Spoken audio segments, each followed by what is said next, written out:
Hello, இன்னைக்கு வாய் புண்ணு, வயிற்று புண்ணு, அதாவது வாயில அச்சரம்னு சொல்லுவா பாருங்க, நாக்குல ஒரு மாதிரி எரியும், சின்ன சின்னதா இருக்கும். அப்புறம் குழி புண்ணா வரும். இந்த உதட்டுல எல்லாம் வெள்ளை வெள்ளையா இருக்கும் பாருங்க. அதுக்கெல்லாம் கண்கண்ட மருந்து. இது ஒரு கை வைத்தியம். ஆனா நவீன காலத்துல இப்ப எல்லாம் டாக்டர்ஸ் இருக்கு. அப்பெல்லாம் ரொம்ப டாக்டர்ஸ் இல்ல, இந்த மாதிரிலாம் யூஸ் பண்ணிட்டு இருந்தா. நான் ஃபர்ஸ்ட் ப்ரிஃபரன்ஸ் டாக்டர்கிட்ட போய் காமிங்க. ரெண்டாம் பட்சமா இப்ப நான் சொல்றதை நீங்க எடுத்துக்கோங்க. இதனால கெடுதி ஒன்றும் கிடையாது. இப்ப பாருங்க, இந்த மணத்தக்காளி கீரை இப்படி இருக்கும். நான் அதை ஆஞ்சி வச்சிருக்கேன். வெறும் இலையா எடுத்துக்கணும், காம்பெல்லாம் இருக்கக்கூடாது. ரொம்ப கை நிறைய இப்படி எடுத்துக்கணும். எடுத்துட்டு கையாலேயே இதை வரும், மிக்சியில போட்டு அடிக்காதீங்க. இப்போ கையாலேயே அப்படியே பண்ணணும். கையாலேயே கசக்கின்றே இருக்கணும். அப்படியே எப்படி ஜூஸ் வருது பார்த்தீங்களா, இது மாதிரி நல்லா கையால் கசக்கி கசக்கி ஜூஸ் எடுங்க. இந்த இலை எல்லாம் இருந்தால் எடுத்துடுவோங்க. ஆனால் ஜலத்தை விட்டு பண்ணாதீங்க, அதுலேயே கிடைக்கிற ஜூஸ் தான் இது.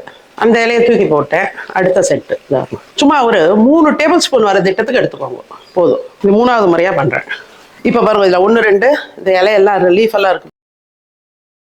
இப்ப பாருங்க, இந்த ஜூஸ் எடுத்துருக்கோம் இல்லையா, இதுல பசும்பால் கிடைச்சா பசும்பால் விடுங்க. அப்படி இல்லைன்னா நீங்க என்ன பால் வாங்குறீங்களோ அதை விட்டுக்கோங்க. எனங்காத்துல இங்க பசும்பால் வாங்குறதுனால நான் அதை தான் விட போறேன்.